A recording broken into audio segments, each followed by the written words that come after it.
So one of the things that we're going over is we're going to go back and do a little bit of updating.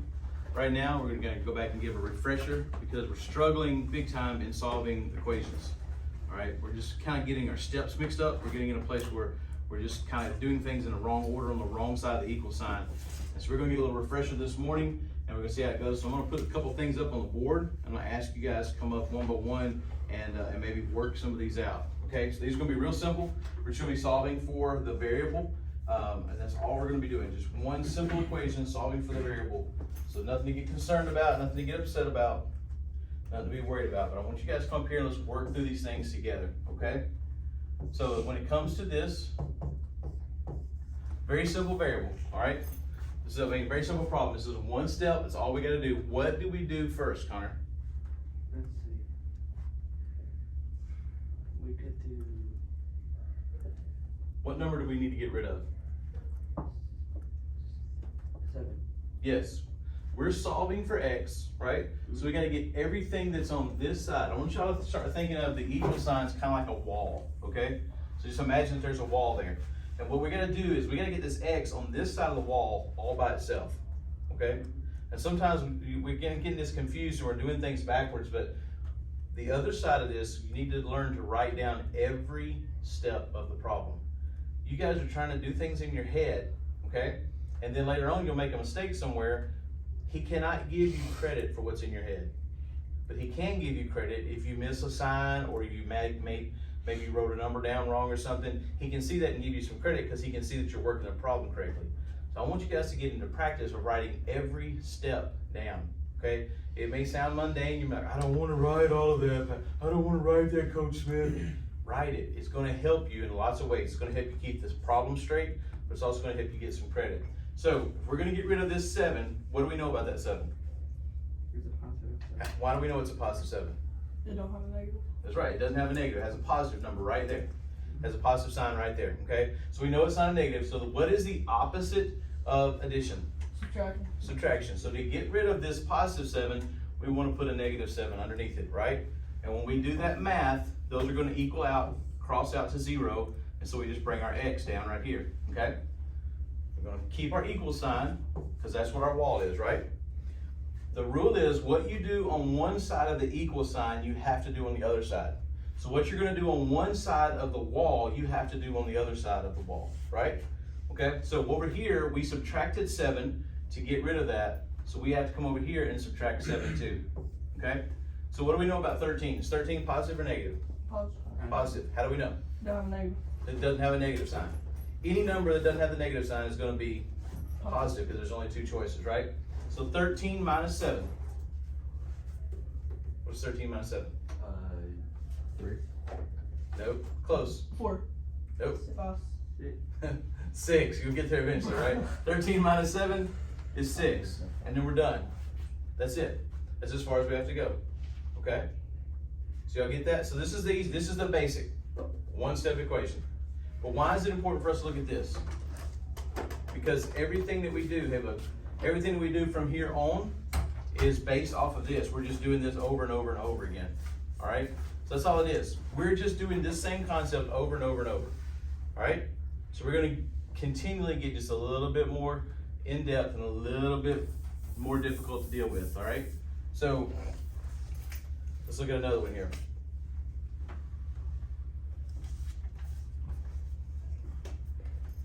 Yeah, this will work.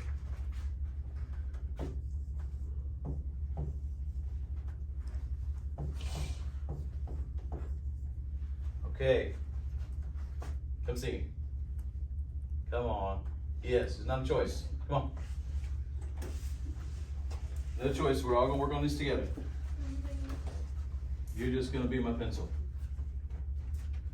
All right, so Gavin, what number are we trying to move here first?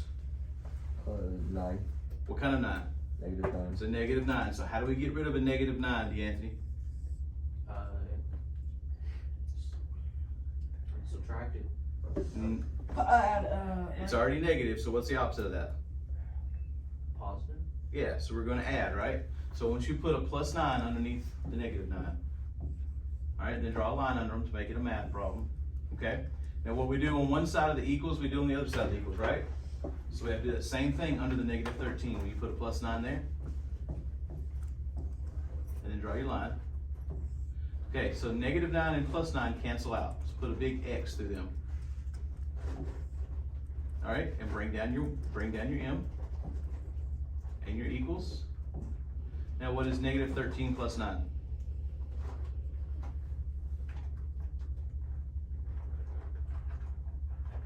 Okay, so remember remember the song that he played for y'all yesterday that's stuck in our heads and we can't get rid of it? Negative. If the signs are the same, add and keep the sign. If the signs are different, subtract and keep the sign of the largest one, right?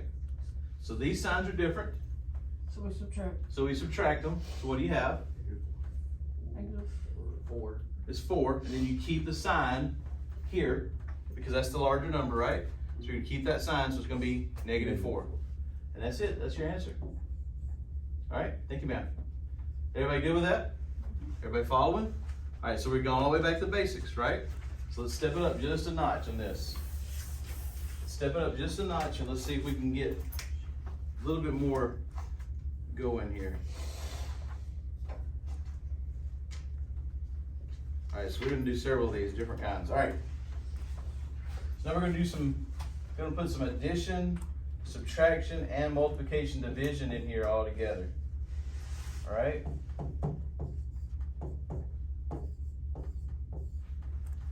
Look at this. So what are we looking at right here? Dividing. Hold on one second, I wrote that wrong. Yeah. All right, so 3x plus 7 equals 28. What number are we getting rid of first? 7. And how do we get rid of the 7? We subtract 7 from both sides. Those cancel out. 3x equals, what is 28 minus 7? 21. 21, good job. Is it positive or negative? Positive. Positive, because that's our bigger number, right? Now what? This is where sometimes we just stop or we get a little confused. And sometimes I've seen us trying to take 21 from both sides, right? You divide. You divide. Why do we divide? To get the x by itself. That's right. So what does this say? When we read that, sometimes we get lazy when we're reading math, and we'll say that's 3x. And then in our minds, we'll say, oh, to get rid of the 3, we'll just subtract 3. That doesn't subtract 3, does it? Because what this is this is 3 times x. So when y'all see that, if you'll get used to saying, the time signal is the dot. If you're used to saying 3 times x equals 21, it helps you remember. 3 times x, 3 multiplied times x equals, the opposite of that is division, right? So you'll see that and you'll understand that if that is 3 times x, we have to divide by 3. What we do on one side, we do on the other side. Those 3's cancel out. And that equals 7. Okay? So y'all get it?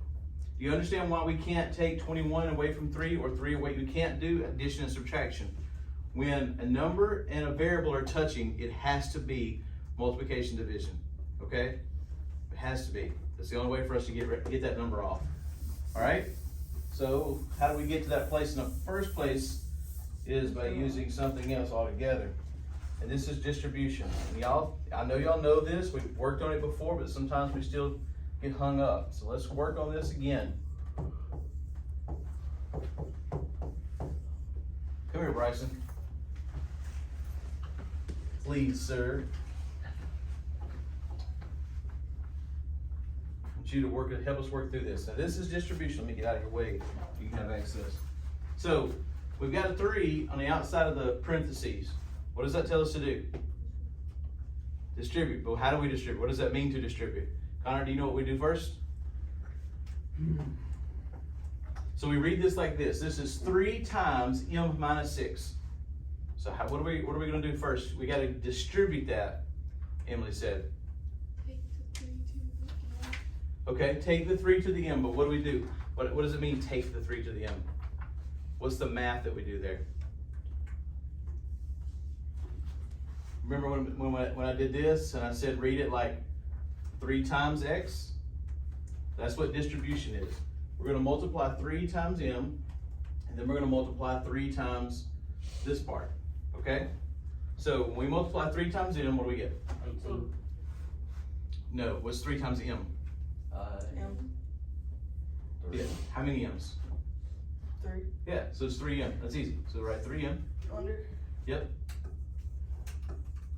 Okay, now, the next part of distribution is 3 times the next number. What is the next number? 6. Careful, what kind of 6? Negatives. All right, remember that the sign that's in front of the number has to go with the number. Always has to go with the number, okay? So now we're looking at 3 times -6, and what's our answer? 18. What kind of 18? Negative. Negative 18. So we have 3m minus 18. And that equals? Equals? 12. Put down your equals.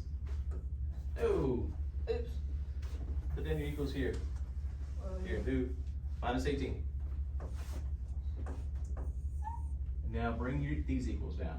This one. Yep. And bring down your negative 12. This, you're right.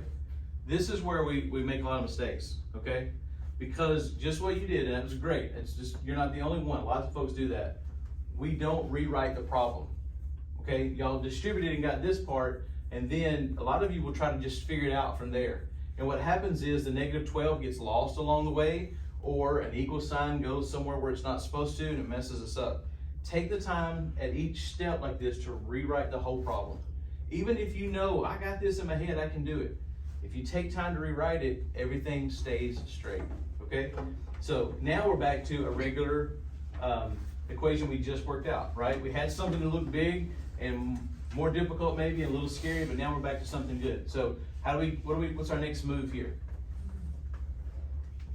Emily's whispering today. She's got the right answers. Add 18 to both sides. Yes, add 18 to both sides. No. So, all right, so that's another part. Why are we not adding 18 right there? They don't have an equal. This number has the variable Oh, yeah, here. that's right. So we're not messing with it, but this is the number we're getting rid of. So we're gonna add 18 to there. And then mark that out, right? Yep, let's go ahead and put a line underneath that so we know. All right, and now we come over here and do the same thing. You all right? Put a line underneath it. And so this was negative 12 plus 18. Can we get a plus sign out there just to keep it? You put me a plus sign right there. That way it keeps it straight. That way we know. So now, the reason why I asked you to put that plus there is, hey, what if something happens in the room and you look up and then there's a conversation with the teacher, then you come back to this, you're like, what was I doing? Is that 18 times 12, 18 minus, you see? So easy. Go ahead and write it out. So what's negative 12 plus 18? 30. Don't remember, our signs are different, so instead of adding, we're subtracting. 18 plus 12 is 30, that's good, but in this case, we're taking the difference. That's okay. What'd you get? 6. 6 is. And is it positive or negative? Negative. Which is bigger, 18 or 12? It's 18. So we keep the sign of 18. So we don't have to put a plus if it's positive.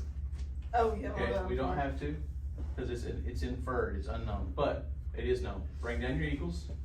And what have we left out of this problem? 3M. Yeah, bring that 3m down.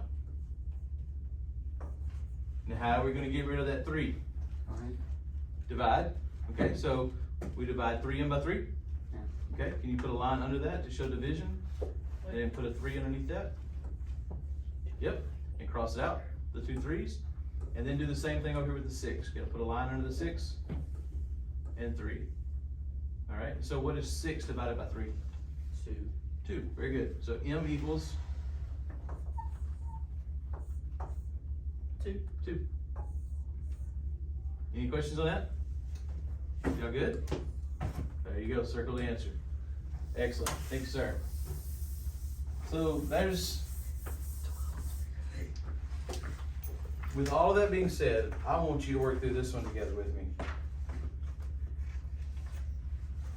And it's gonna be scary at first. We're gonna go through it piece by piece, okay? We're solving for